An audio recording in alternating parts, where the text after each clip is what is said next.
It's October 1994. The world is racing towards a digital precipice. The Channel Tunnel between the UK and France opens and Britpop battles begin. Bon Jovi, one of my favourite bands, is number one with their Crossroads album. Kurt Cobain dies. Harry Styles and the Foo Fighters are born. I get my first CD, which is now 29, featuring, wait for this, Baby I Love Your Way by Big Mountain, Wigfield's Saturday Night, and by the Crash Test Dummies.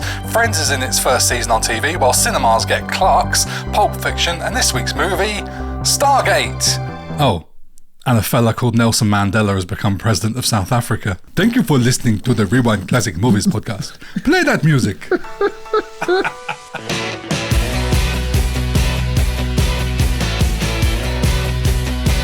Welcome back to Season 2 of the Rewind Classic Movies podcast, about movies we probably saw as kids, even if we weren't old enough to understand the adult themes. I'm GB, and with me is my co-host, AJ.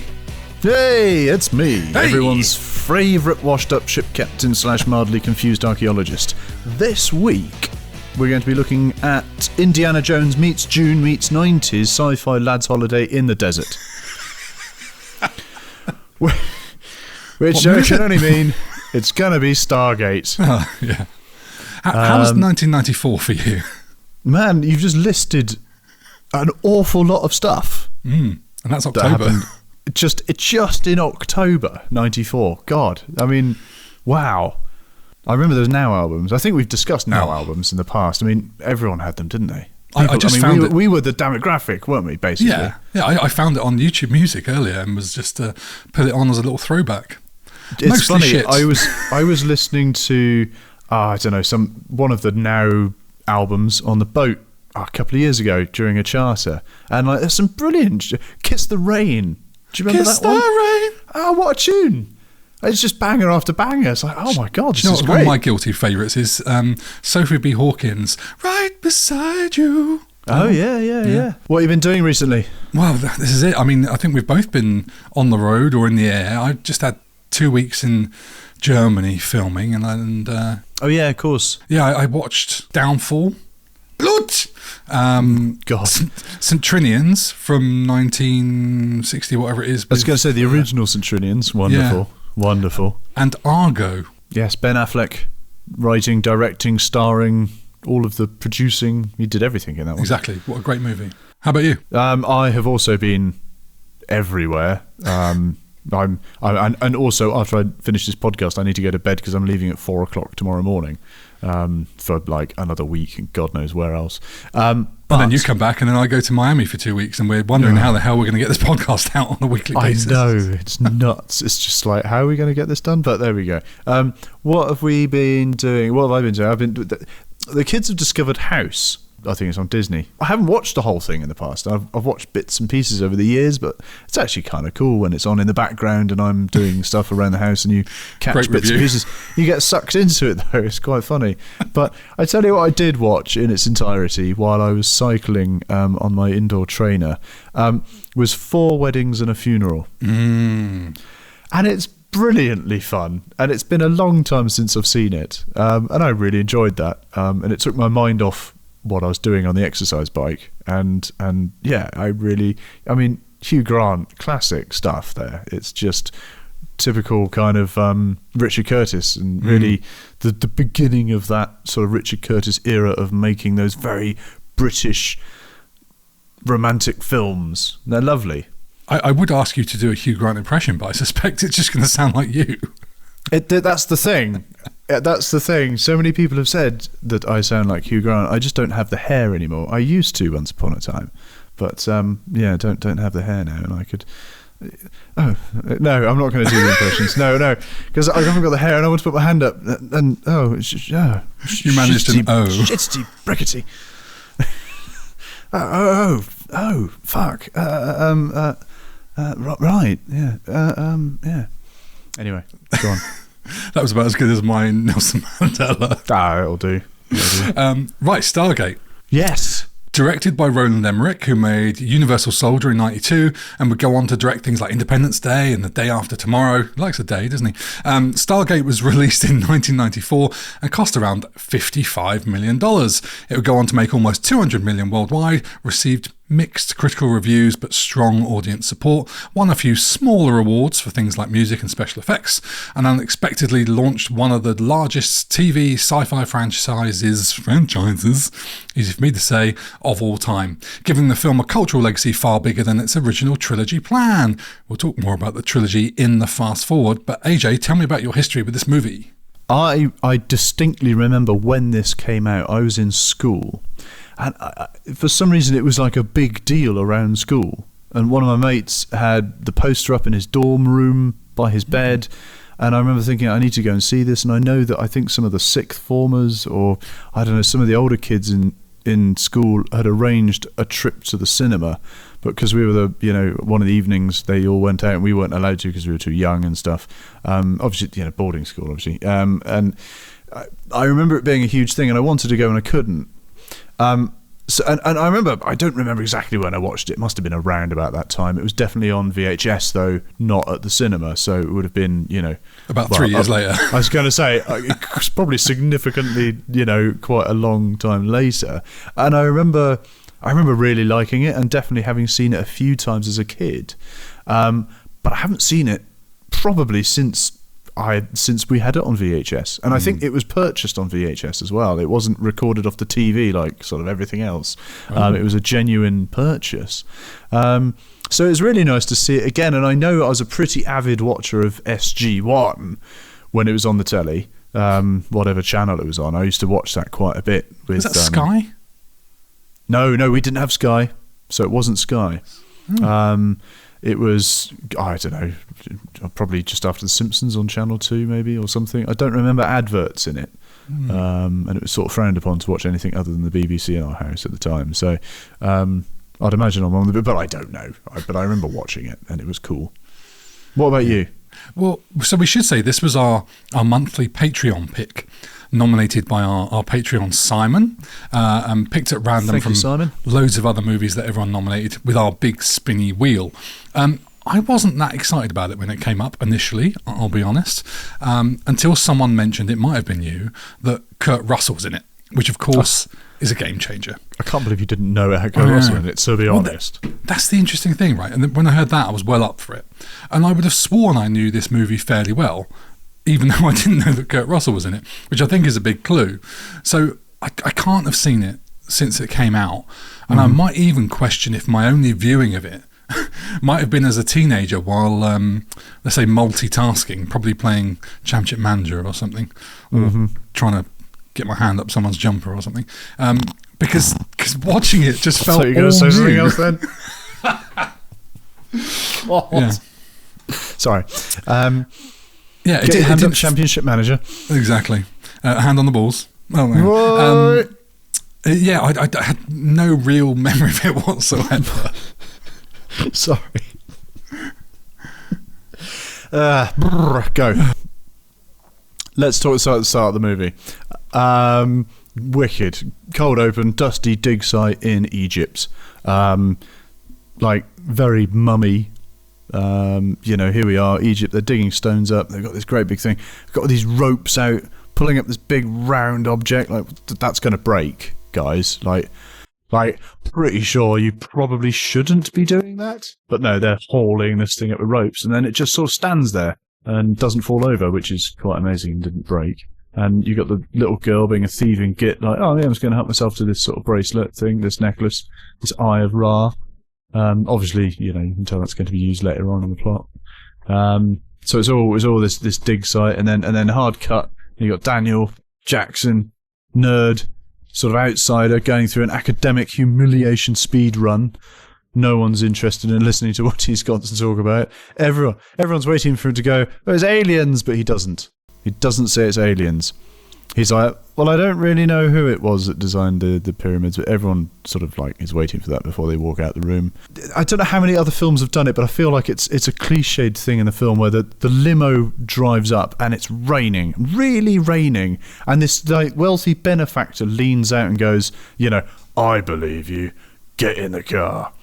And they're just stood there in the rain, and it's really raining, everyone's getting wet, and of course they get in the car, but I've seen it so many times in films, but I couldn't actually tell you what films I've seen it in where the similar sort of scene happens. Well, you wouldn't get in the car with a stranger if it wasn't raining, would you? If it's dry, you got no motivation. He's thinking, fuck, it could be dangerous, but it's raining. Go on. That's a fair shout. That's a fair shout. And then cut to a secret government base in the desert where, like, she's there, and obviously, you know, you put two and two together and realise that she was the girl that nicked the Eye of Ra because her dad was the, you know, thing. And what's she doing there? What are all these people like? Oh yeah, well yeah, tell him. Go on. And it's just, I don't know, got a little bit. It quickly goes. It quickly gets to the secret government base. There's no fucking around like, we know that you're a venerated, you know, master of like learning hieroglyphics and all that. It's just like bam, bam, bam.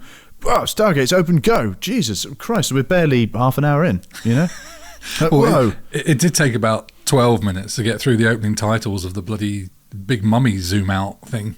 True, actually, yeah, but it was quite epic because I love the music, right? But we'll get to that. Oh, we'll get to that. We'll get to that. Jesus, we'll get to that. Whoa. Saving grace, anyone? No, really like the music. And do you know, I kind of generally,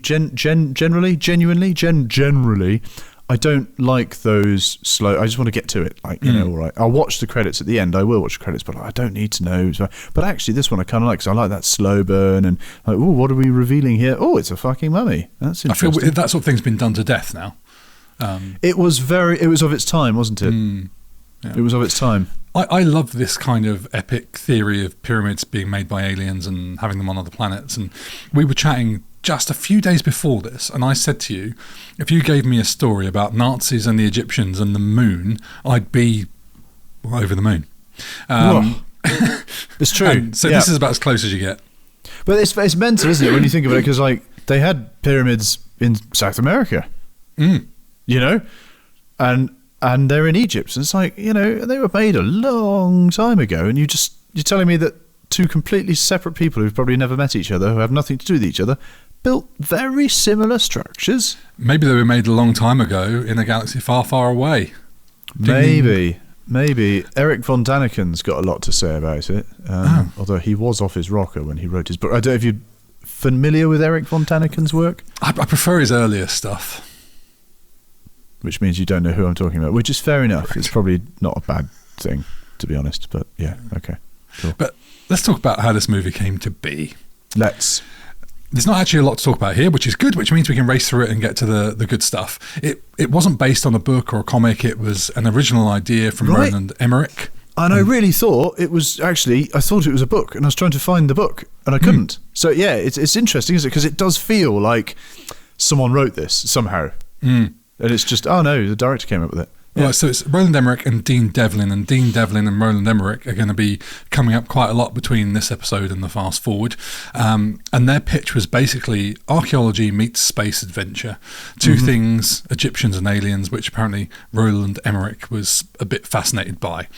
It was originally planned to be a film trilogy, but after the movie's success, the franchise shifted to TV instead. Now, this quick note was produced or executive produced by Mario Casar, whose credits are just a list of like classic 80s and 90s movies like Rambo, Total Recall, Air America, Terminator 2, Basic Instinct. I mean, the guy has a legendary CV. Nice. Now, talking about the cast, James Spader is top of my list because Bon Jovi are number one in the charts, and he looks amazing, but a bit like a slight wish John Bon Jovi. Oh, yes. Okay. You know what I'm saying? Yeah, I totally do. Yes. Yeah. I hair, the glasses. Yeah. I forget this was, I was going to say John Bon Jovi. I forget this was James Spader because he just looks so different to my memory of James Spader. Well, I mean, my most recent memory of him is in The Blacklist, I think it is. A series. Yeah. You know, Ally McBeal, all that sort of stuff. Oh, God, yeah. And that, man. Yeah. He was a handsome devil back in the day, wasn't he? Absolutely. I mean, he's a handsome devil now. I wouldn't mind looking like him at his age. Yeah. But there we are. But apparently... It's funny, isn't it? Because you got it... He's got the academic side of things, and and Kurt Russell is obviously in it. It's got the military side of things, and it is this bizarre sort of military archaeological mashup of a film, if that's even a thing. It's just like one foot in kind of like adventure and swashbuckling business and then sort of one foot in like the sci-fi, and it's like it is nuts in a way. Yeah, it kind of grounds it quite nicely. I found it amusing that he was intrigued by the script but he found it awful. Mm-hmm. I know. And he thought no, and then he met with Roland Emmerich and sort of got excited about it. Because and I've got a quote here that says he realised that making the film was going to be such an adventure that out of that would come an adventure on screen. Yeah. I think they all thought it was shit on paper. I think that Kurt Russell, I don't know what he thought of it. I mean, apparently I read that James Spader refused to come out of his trailer a couple of times until they fixed some of the dialogue. And one day Kurt Russell just walks in and sort of like, what the fuck are you playing at? Come on, it's just a movie type thing. And James Spader was like, come on, this is shit. It's got to be better. And Kurt Russell said something along the lines of, yeah, but that's why they're paying you X million, because if it was good, you'd do it for free. Oh dear. So let's talk about Kurt Russell. Let's talk I'm going to go with this. Russell. He is not fun. Man, like, do you think he's channeling his, I really don't want to be on this movie set, but I've signed the contract now, so I'll get it over and done with? Yeah, I mean, I went into this going, Kurt Russell's in this movie, this will be fun. Hey now, rah. Right? And he's not like I only go through space as fast as I can see. And yeah, not fun. I mean, okay, he plays the military quiet, that's classified. And that's pretty much it. Like, He does a lot of brooding. Yeah, I've got stern, cold silence. And in my note, I wrote, not fun initially. And this is like, a quarter of the way through the movie. And I just end up deleting the word initially because he's just not fun. Not at all. It doesn't get any better. There's a glimmer, which I think I'll mention a bit later, maybe. But here's the thing. I don't think it's necessarily bad acting. Oh, no, totally not. I think he's absolutely playing that part of that character of, is it Colonel? Is he a Colonel? Major? Something? O'Neill. He's obviously, massively depressed because his son accidentally shot himself because, I don't know, America. It always starts with that, doesn't it? Long hair at the beginning as well, and then suddenly buzz cut. I liked that. I mean, he looks mega G.I. Joe or Action Man, that kind of flat. He reminded me of Guile from Street Fighter, if you remember that. Oh, shit, yeah, right. Absolutely. That sort of slightly pointing out hairstyle. Yeah. But quite we unusual. both love Kurt Russell. Absolutely. For me, he brings, this is going to sound harsh, he brings nothing to the role. When I say that, I mean, this could have been anyone. I don't think this is a Kurt Russell speciality. Mm-hmm. It just could have been generic military man. If it wasn't Kurt Russell, the role would have just been probably fairly forgettable. Ironic, because I forgot he was in it. Yeah, I mean, it's like, he's sort of playing Snake, has it Plissken? What's his Plissken, but with grief. Yeah. I mean, but he's much more animated in that, whereas this is just.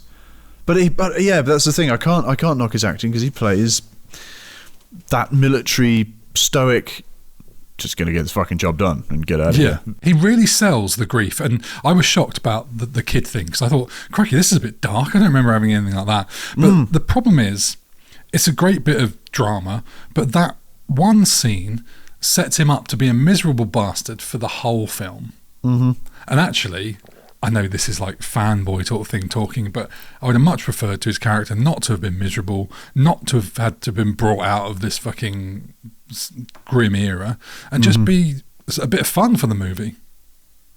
Yeah, he could have had a part written slightly differently where, obviously at the beginning he's got to be stern military, it's all classified, we're going to get through this thing, I'm going to blow it up and all that sort of stuff. But then later on, I don't know, when he's realised the villagers are really helping out and stuff like that, he could have, I don't know, changed more. I know he changes and shakes his hand at the end and all that sort of jazz, but it could have been different. He could have been more, because the other soldiers they were pissed off, they didn't want to be there. But actually when they saw that the villagers were helping them, they changed their characters and stuff like that. And it just, I felt like his arc was just miserable the entire way. Well, there was no arc. It was just... No, I don't think there was an arc. Yeah. There's a couple of glimmers, like where I thought, this is a bit where he's going to change, like when the kid's playing with a lighter and stuff. Mm-hmm. And then they just shut the door on it again and he goes back to it. But It's funny because I was trying to actually find. Well, I say find. I was having a vague look. I think it's still in the UK. Actually, my beret. I was going to wear that tonight, but I haven't got it here with me. Frank Spencer? Yes, exactly. Yes, yeah. You're not talking like a military beret. No, I am. Yes, yeah. Why? My old beret From military experience? from the military. Yeah. I mean, I don't have my old Army Cadets military beret. We can't. Sorry, I forgot. We can't talk about your military background. Oh yeah. It's all very hush hush. Almost slipped through there. J. Davidson as Ra. Now, this dude, Ra. I've interesting. I mean, I liked him. He reminded me of Prince quite a lot. Yes. Yeah. For some reason. And it's funny because I had just watched, like before I sat down and watched this, bizarrely, I was watching Prince videos and I watched his live at the Super Bowl because what a phenomenal guitarist he is. I was watching him playing guitar because obviously, totally. I mean, Just makes me wonder, do you have a raspberry beret? He plays brilliant guitar. So and then I was watching that and I remember this coming through and I was like, God, he looks like Prince. And that's all you got to say about him? Well, he looks like Prince. I like his character. I like the way he... I didn't. Really? No, I did. I liked his character a lot. Yeah. He played the evil. I fucking didn't like him. Yeah. I thought... I mean, he's a megalomaniac that hides behind his barrage of child shield protection kind of thing. Yeah. So Jay Davidson is now described as a retired actor. I think model and retired actor or something. We did 2 films. I think. I mean, this was his second and last movie. Yes. And apparently he didn't want to do any more acting after The Crying Game in 92. But he asked for $1 million for this and they said yes. Yeah. I mean, why not? How does that happen? You do Set you up one for life. movie and suddenly you just go, £1 million, please. But I think he looks... Well, I mean, I probably could have got someone else who looked the part, but I don't know. Yeah, he sells it. I like it. Okay. I liked his performance in it for sure. Yeah. He didn't know that his voice was going to be altered, I think, because they didn't know they were going to do it until they were in post-production. And so when he first saw the film, he cried. And I think it was Roland Emmerich or someone went up to him and saw him crying and sort of went, started to apologise for not letting him know. And he instead thanked them because he thought it saved his performance. Yes. The only other person I have on my list to mention is Millie Avital as Shari. Oh, yes. This was her first big film. Okay. I think she's good. I find that instant attraction storyline a bit naff. But they rushed it, I think. Yeah, I think she did amazing, and they all did amazing with the voices, in whatever language they're speaking. Well, I know they got an Egyptologist in to help with hieroglyphics, and maybe they're talking, vague Egyptian-y business. I don't know. Hieroglyphic. Can you do an Egyptian accent? I can't. No, I can't. Because it's come, my friend. It's basically just going to be generic sort of Eastern something. Yeah, Balkans, Egyptian-y. Yeah, that. No, it's not. No, half price special for you, my friend. Come. I need to stop there. I mean, yeah, I don't know. I remember as a kid when I thought she gets her kit off more. Oh. I remember boobs. I do. Oh. But I evidently not. Maybe I put them in my mind. Maybe and that's what's in my mind. I remembered boobs because I was getting ready for it. Going, oh, don't know what that's a sentence. That sounds more horrific. But then I remembered it's like a PG, so I'm not surprised there's no boobs in it. But I remember boobs. But there you go. Never mind. Just look. We mentioned one female character and it's gone to boobs. So I'm going to do what I can to pull this back from. Yeah, but we do this in all. Yeah, no, you're right. Actually. She won Best Supporting Actress in a genre motion picture at the Sci-Fi Universe Magazine Readers' Choice Awards. There you go.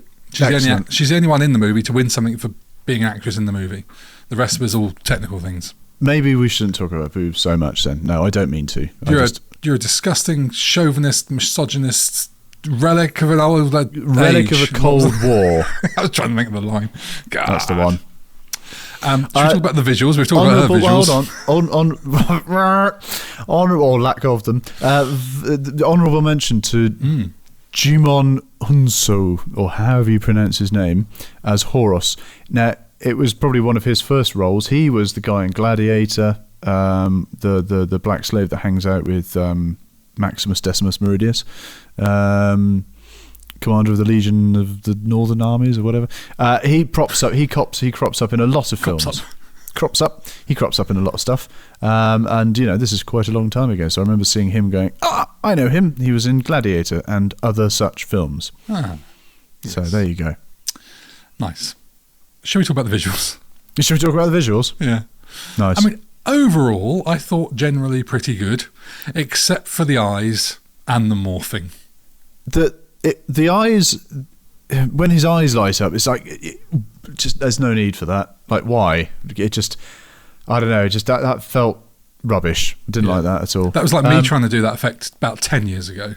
When you say the morphing, you talking about when they take their helmets off. Yeah. I like that. Did you? I like that a lot. It just didn't. Like, you could just. I mean, the problem is you can see it's an effect.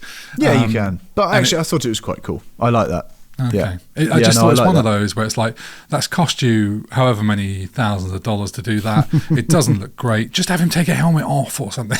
Yeah. It just takes me out. That's the problem. It's like the eyes. Space agey though by doing that. It's like, it comes across as alien technology rather than just, I don't know, Egyptian stuff. Yeah, no, I liked it. I thought it was cool. To counter that, I will say there are some great effects in this, and we'll start with the actual Stargate itself. This thing is 22 foot wide. It's metal and fiberglass, and that early effect of the water when they first open the gate and the water rushes through. That is very cool.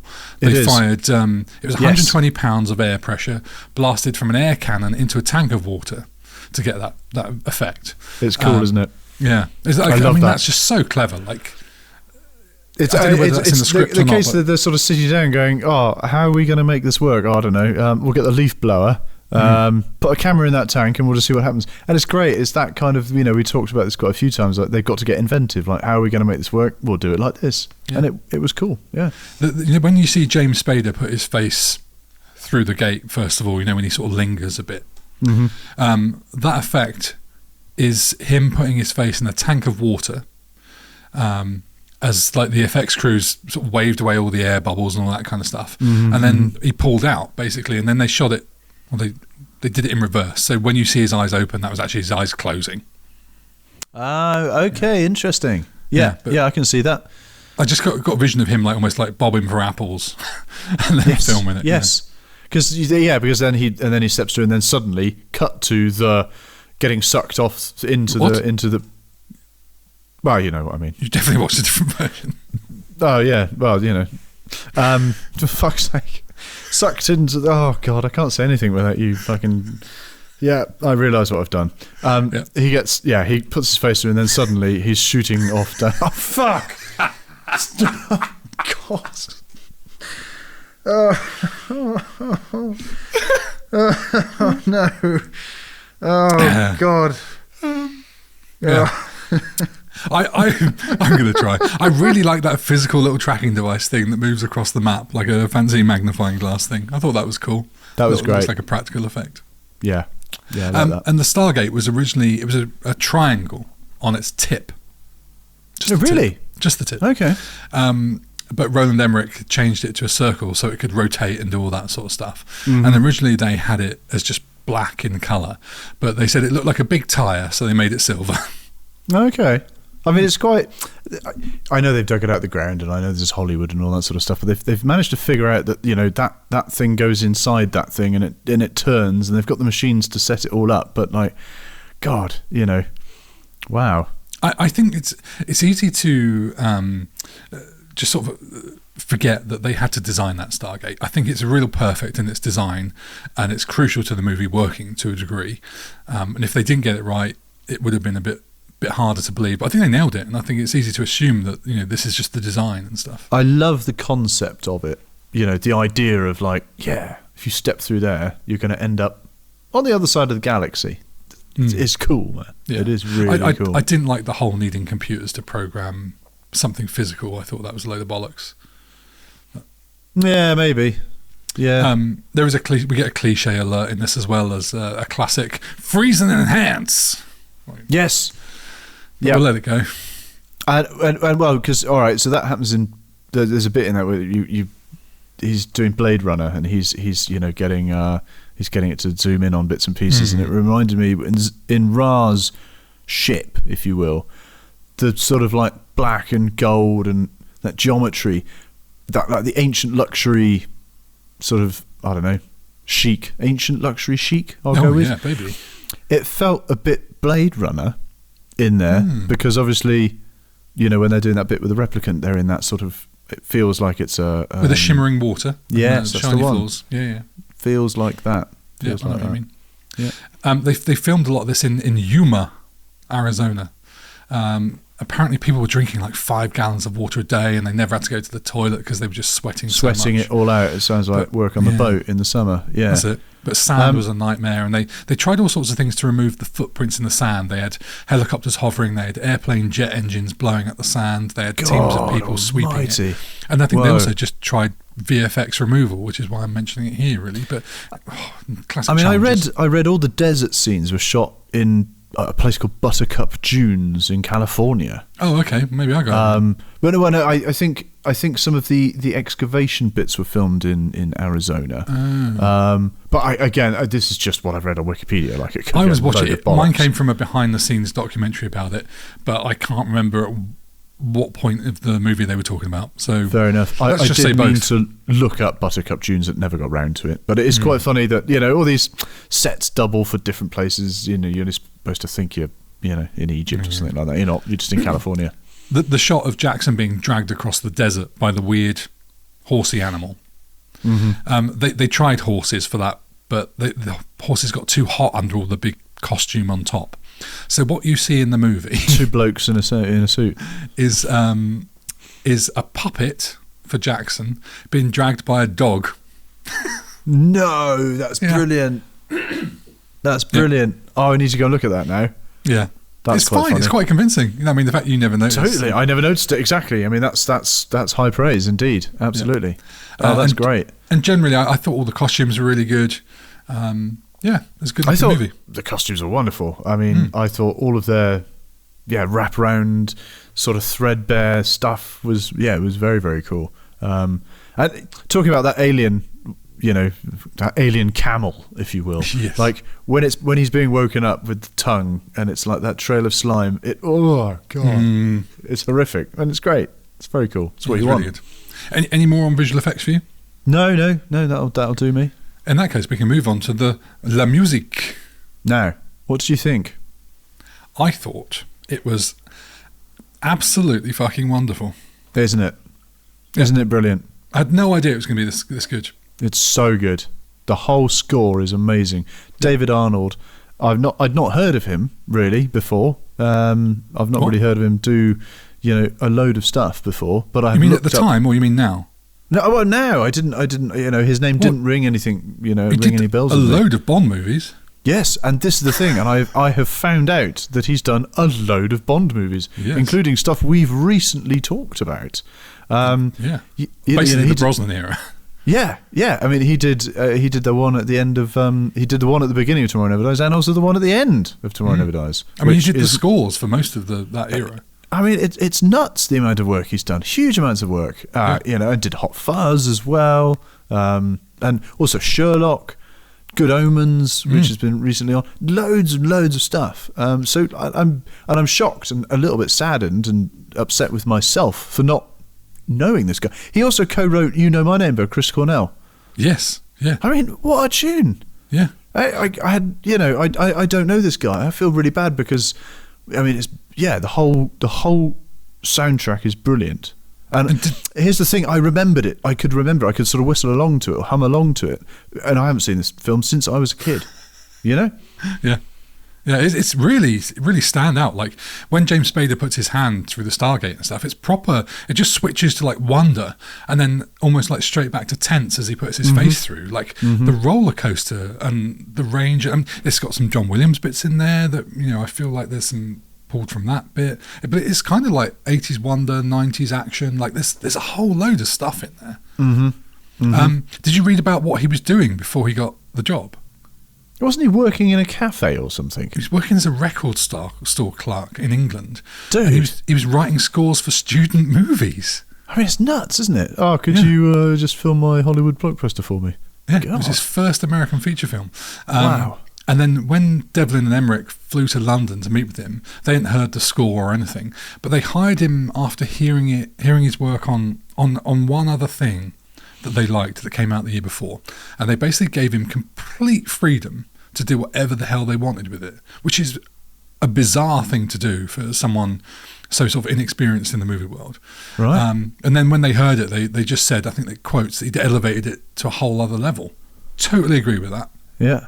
And he did brilliant things, like, I mean, he wrote the score and had some of it, but he then interviewed the actors while they were filming and used that stuff about their characters to improve the score.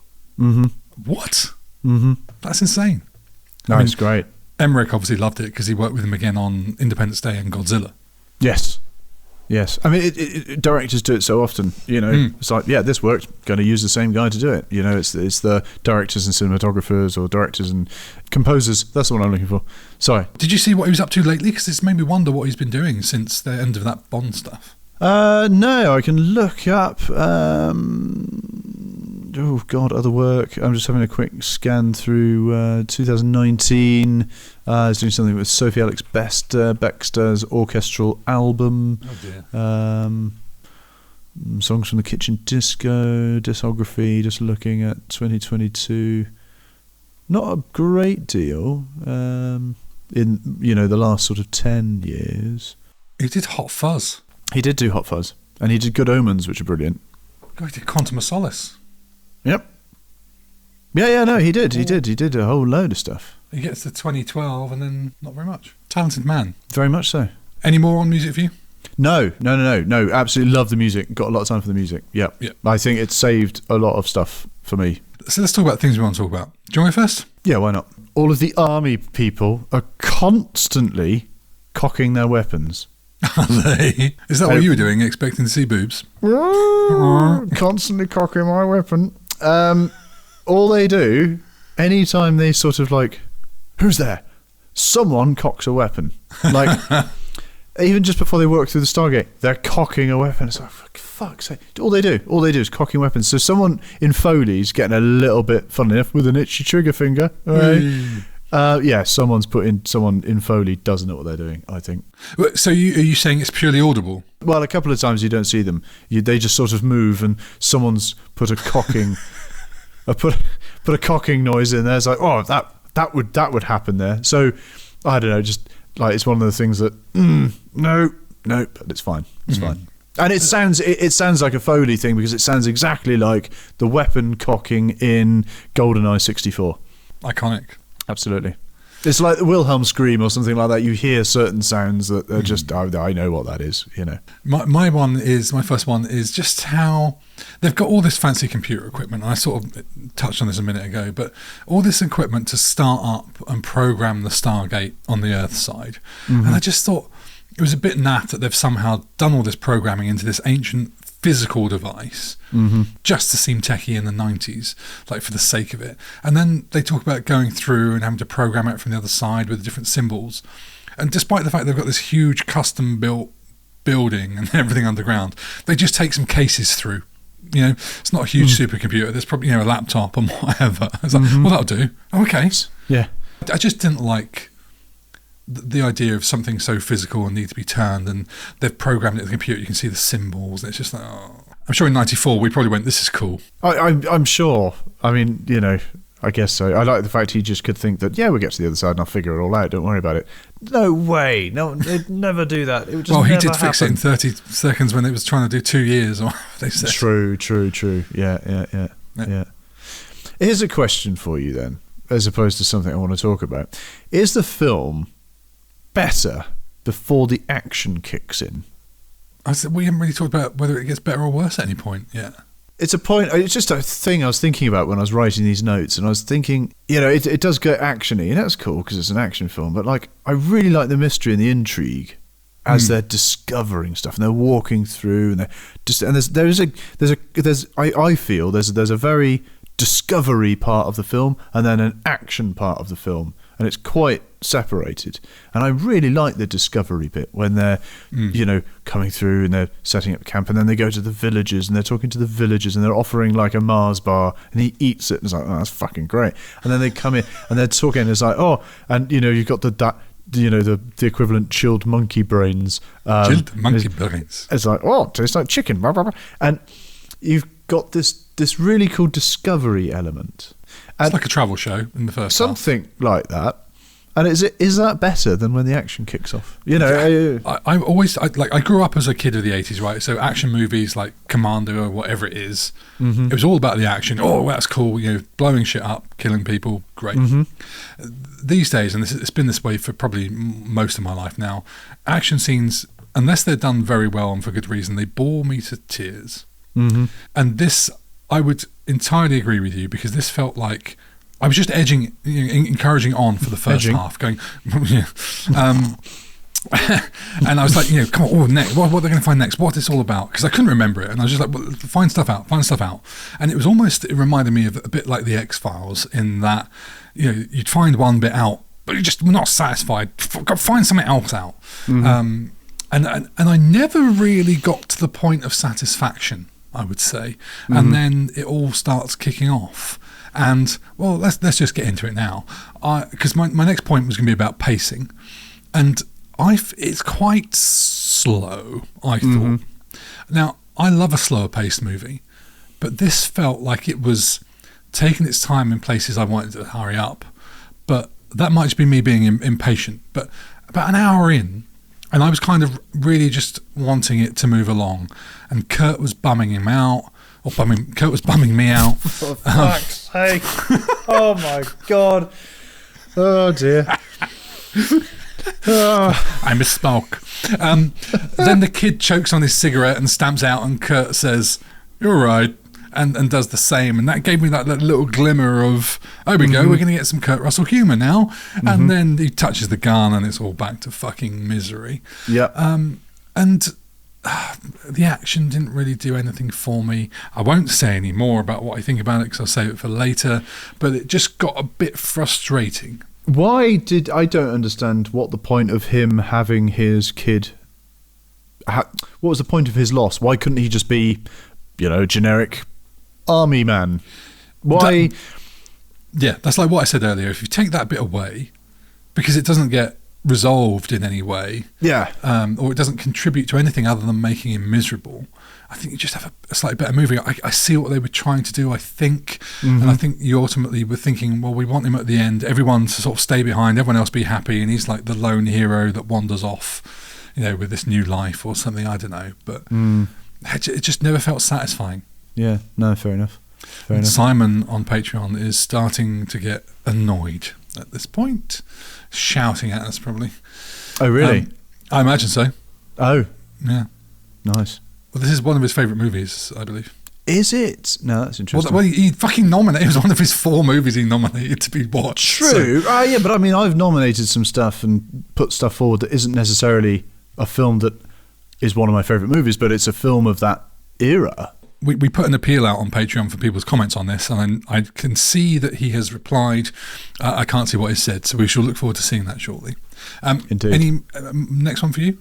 I mean, that's it really. I don't have a whole load that I want to talk about, which is odd. I know I don't have any more stuff really. I mean, I put a bit down the 90s-ness of it all. I felt. It was slap bang in the middle of the 90s. It felt like a really 90s movie, and I think I've only written that down because we have recently done a few 80s movies, and this feels a bit more 90s. It really felt it. But it's nothing really of any note to mention. I was just going to mention one more, which is there's a director's cut of this where they cut out some scenes from the theatrical release, and the director's cut begins with a short scene showing the abduction of the human that becomes possessed by Ra. Would you have liked to have seen that in the main cut? I guess so. Yeah. I mean, I don't know. I like a director's cuts because that's, in general, that's how the director always wanted to see the film. So if it's in a director's cut, then that's kind of what, Emmerich would have wanted in the film, So, yeah. So let's talk about the end of the movie then. Cool. It's 2 hours long for one. Is it 2 hours? Do you know what? I didn't check the time. Almost exactly. I think it's 2 hours 1 minute or something. Okay, cool. I mean, it didn't. You know what? I don't think it felt like it was a long film. You could have told me it was 90 minutes. I would have believed you. I was thinking I would like 20 minutes shaved out of it. And I don't think it would be difficult to do. I don't think it would be difficult to do, actually. I think you could edit quite easily 20 minutes out of that. Oh, the editor will be thrilled. Absolutely. Easy, you say? Easy. I could do that half an hour. Lick of paint. No drama. I mean, do you think what people say about this podcast? Could have cut 45 minutes out of it. No, I know, right? Look, you've got the bomb at the end. He's finally trying to set it up, and there's this big sort of like race to get it. Oh my god, it's not deactivating. Oh shit, it's not turning off. What are we gonna do? And then they suddenly look at the guy with the hand and like, oh, that's cool. And we'll send it up to Ra, and they put it in the elevator, and the space elevator, and it goes up to Ra, and it all blows up, and everyone's happy. And then you've got that kind of lovely. Well, they're not riding off into the sunset, but they're riding off into the Stargate. But he stays behind. Daniel decides to stay because he's got some tits. I mean, he's got some award-winning boobs. He's got boobs to be getting on with. Egyptian boobs. Yeah. That's what he wants. And obviously now he's fluent. He can speak the language. I mean, just like incredible. He says, it's just the dialects. It's all Egyptian. It's just like pronounced differently, and all of a sudden they can communicate completely easily, and that's fine. So why wouldn't you stay? If she was promising to show you her boobs, you would have learnt Egyptian that quickly as well. I would have been all over the Egyptian tongue. I'm such a cunning linguist. Linguist, James. Yes. What do you think of the end of the movie? I don't know. I liked the space elevator. It was, sending the bomb up. That was kind of cool. I mean, they all shake hands and it's cool and stuff. That's what you want from a movie ending. It is. I mean, it was fine. It was just not particularly memorable. I don't know. It just, yeah. I know this isn't. It's going to blend slightly into favourite scenes and lines with my next comment, but I really, the bomb stuff and that twist of having the bomb that Jackson didn't know about and that sort of tension, that was probably my favourite part of the movie, outside of the discovery and seeing the pyramids on space and all that sort of stuff. But I just felt nothing throughout this movie. I didn't care about anyone or anything. Now, I'll caveat that by saying I'd just spent 2 weeks working in Germany doing very long days, and I watched this the day after I got back and was pretty tired, to say the least. It didn't have a satisfying ending because it didn't really have a satisfying anything along the way. Yeah. I was excited about the discovery stuff, was kind of cool and all that, but I just got a bit frustrated with the whole sort of villagers and gods thing and whatever it was.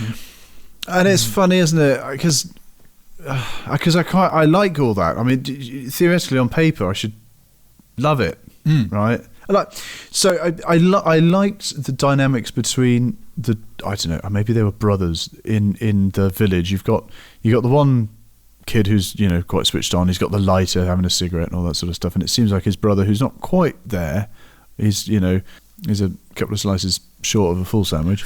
Got a monobrow. And I remember this scene because it's worse as far as I'm concerned than the horse in the Never-Ending Story. He gets fucking blown up. He's running and he's like, no, and he's going to run, then he doesn't run, and then he runs, and then he gets blown up, and all you see is his helmet rolling down, and that's awful. Oh man, it's tiny so piece sad. Of him. Oh, it's just so sad. You just see the helmet rolling and you're like, no. And he's being held back, his brother's being held back, and it's all sad and it's lovely because I liked his character a lot. He's probably my favourite character, that guy with the fucking monobrow in the whole thing. I liked his character a lot, and it made me sad. And I remembered that scene when it was coming. I thought, oh shit, no, this is that bit. And I remember the helmet. Yeah, it was sad. But I kind of like their interaction. There was some fun comic relief when the kids are all doing their saluting. Yeah, like they're watching the he's trying to describe Daniel. He's got glasses, and you've got this, I don't know, 10 or 15 kids doing the glasses action, and then they're doing the saluting action, and then he sneezes, and he's like, I know who you're looking for, kind of thing. But it's quite funny because they're all just copying what he does. Chicken. That's it. Yeah. So, do you have any favourite scenes and lines? No, I don't. There's no memorable lines in this, really, for me. Normally we have a list as long as our arm. I know, and I haven't got any. I've got one. Go on. My favourite line is, and this sums it up for me, is when God, what's his name? Kurt Russell says, "Give my regards to King Tut, asshole." Oh yes, because it's just such a Kurt Russell line. It's actually out of place in the movie. Yes, and that's all I've got. And I know that, you know, me saying I'd like it to have been a bit more camp Kurt Russell, there'll be people out there who are like, no, that's exactly what it fucking shouldn't be, and they're probably right. And maybe they're right. Yeah, absolutely. Let's get on to ranking it then. Let's. I mean, oh shit! I deliberately haven't thought about this all day. Oh fuck. Oh. It's. I know what I'm going to do. I know what I'm going to do. What are you going to do? I'm going to go for a C. Are you? Okay. It feels harsh, but I just That's the didn't, thing. on that viewing, it didn't feel great. I want to give it a C, but I haven't got the heart to, because I liked it. I've got no beef with this film at all. It just doesn't quite. I was actually more excited to watch it. I thought I was going to really enjoy it, and actually I was a little bit bored. I have a stronger memory of like loving it, and now I've watched it again. Like, oh, actually, it's not all that at all. There are a couple of personal issues for me that affected this film unfairly. One is I just watched The Great St. Trinian's Train Robbery alongside really good movies like Argo and Downfall.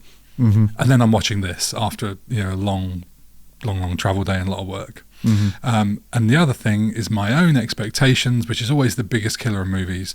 And that was me hoping for a big Kurt Russell camp action campness. Oh, hey there, rah. Yeah, exactly. Yeah. And it wasn't that. And it's not the film's fault that it wasn't that. Mm-hmm. So what are you going to give it? B. Oh. I'm going to give it a B. I can't give it a C because that is too harsh, and I didn't. Oh man, but just like literally scraping through. Roger Ebert. This might change your mind. There's no guilt because Roger Ebert, the great film reviewer, said the movie Ed Wood about the worst director of all time was made to prepare us for Stargate. Yeah, Ooh. I know. That's almost as bad as I think it was the Times review of the new Melania movie, in which it said if people were shown this on a plane, they'd still walk out.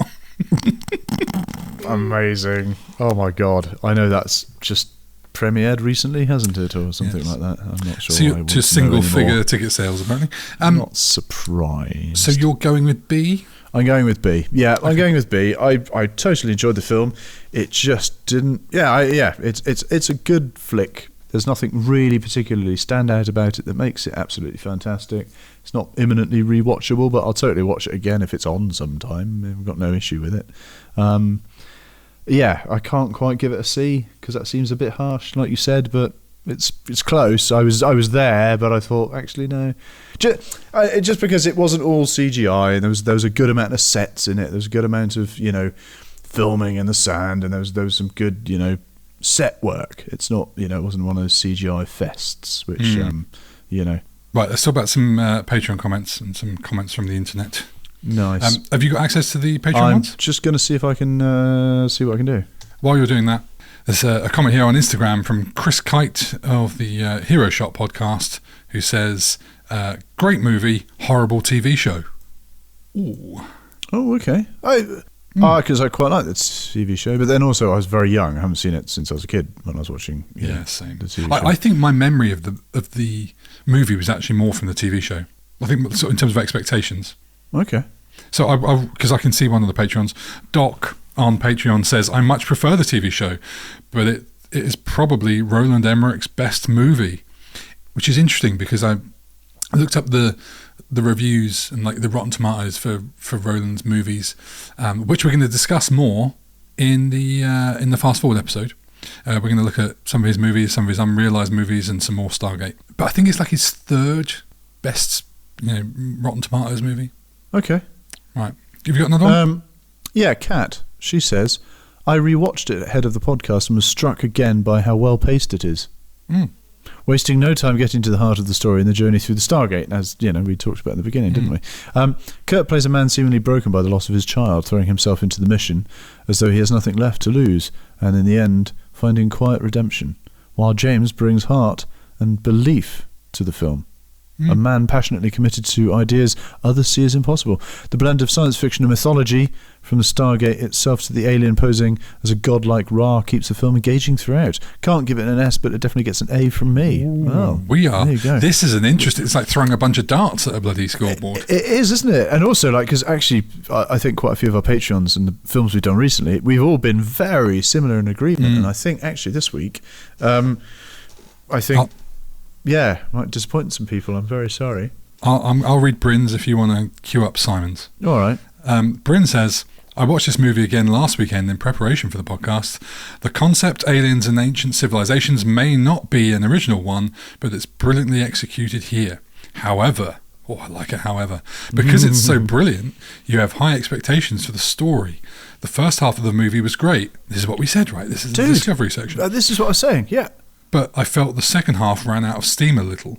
Yeah. As to its characters, I love James Spader, who brought so much likability to the boffin role. Absolutely. Yep. Sort of sexy boffin, possibly. However, he's a sexy boffin. Sex boffin. He's about 2 miles away from me tomorrow. I might try and go and see my old mate Brian. However, I found Kurt Russell was somewhat wasted and would have loved to see them develop his character and story a bit more. Yes. For me, the best thing about the movie was the score by David Arnold. Yes, Bryn. Absolutely. That's what saves it for me. Yeah. He gave us music worthy of the great John Williams himself. And finally, the ranking. I think I'll give it an A. There we go. Okay. Yeah, fair enough. Right. Well, Simon, he says, I love this film. Thank you, Simon. It's a brilliant sci-fi actioner from the golden age of fun cinema. The cast are fantastic, and all the supporting roles are filled with a who's who of character actors all buying in and fleshing out the film. Kurt Russell puts in a great shift as the troubled hero, a staple of the time. And Spader sells the bumbling heart of the movie expertly. Movie? Austin Powers. That was a bit Austin Powers, wasn't it? The movie, baby. As much as I love it, I honestly couldn't give it an S. But it's an A all day long. Dude, I tell you what, all of the Patrons have gone A. Yeah. Do you feel bad now? I'm glad I caveated it with it might be a me problem. Mm-hmm. I think I held my hands up there. I mean, dude, I was almost C, to be honest. I was this close to giving it a C, so... You probably had a long day as well, though. I mean, but the thing is, I didn't. I was actually at home all day and then watched it and had plenty of time to watch it, and I was awake. And this should be right up our Strasser. This is the thing, it should be. Kurt Russell, Egyptians, aliens... yeah. I know, it's weird, isn't it? It's weird how... But there you go. Yeah, I mean, but not a bad film. Just not an A. I don't think they'll put that on the poster. No, it's not a bad film. It's not The Room. No. Right, if you want more things about Stargate and Roland Emmerich, we'll both be back next week with the Fast Forward episode. We'll be looking at the Stargate TV series, Roland Emmerich's movies, and his unrealised projects, which are really fascinating. How are you feeling about that? I'm really looking forward to talking about that in a minute. So woefully underprepared, aren't we? No, not at all. I'm totally prepared for exactly what I'm going to say. But what's the next movie we'll be rewinding on the main show? Because this time it's your pick. It is my pick, and I will say this. It's a swashbuckling fairy tale where true love conquers all. I think I know what it is. Because I think we've talked about it in the past couple of weeks. Oh, I think we must have done. True love conquers all. I don't know about that bit. That might have thrown me. Oh, okay. I was thinking it was going to be Hook. No, it's not Hook, in fairness. Okay. No, swashbuckling. Yeah, swashbuckling. No, actually, no. No, I was thinking about the Prepare to Die. Oh. You Killed My Father. Yes. Okay. I genuinely haven't seen it. That might be the end of the sentence. Have you not seen it? I don't think so. It's one of those where... It's Rob Reiner. I thought actually that would be quite a cool one to do, given that in fact he's just passed away. That's great. I thought I'm really looking forward to seeing it because Andre the Giant, right? Yes, yeah. It's such a. I thought, Matt, I can't believe you've not seen it. Everyone's seen this film. I know, and apart from I you. got to the point where I hadn't seen it as a kid. Which is when you have to first watch it, yeah. Yeah, and it was one that just passed me by. It's like Karate Kid for me. Didn't. And then I've tried to watch it as an adult and gone, nope, I don't see this at all. No, fair enough. That'd be an interesting one to do then. Cool. Yeah. All right. Yeah, nice. Wicked. But anyway. Sorry, yes. But, this is my line. But, yes. Anyway, please leave us a review on your podcast platform of choice, whether that's Apple Podcasts, Spotify, Pocket Casts, or whatever. It all really helps. You can find us on YouTube, Instagram, Facebook and TikTok at Rewind Classic Movies. And if you want to drop us an email, it is rewindclassicmovies@gmail.com. But you can also consider joining our Patreon and have a well, you know. Yeah. Or you could just read my bit if you want, the bit about the Patreon. Is that what you do? That I've not got that bit. Sorry, I've not got it on my screen. I suddenly thought, shit, do I do that bit? Is that you? I don't know. You do that bit. Fucking ad-libbing. I am. I'm going off on one, mate. Fuck it. Right, that's the show. Thanks so much for spending time with us. If you want to come out, oh God, I can't even say it. You might as well say it. If you want to come hang out, get behind the scenes updates, bonus content, or early access to the episodes, then head over to our Patreon where you can get a backlot pass for just $5 a month. We'll see you next week. Sorry about the mess. Say goodbye, AJ. Bye. Bye.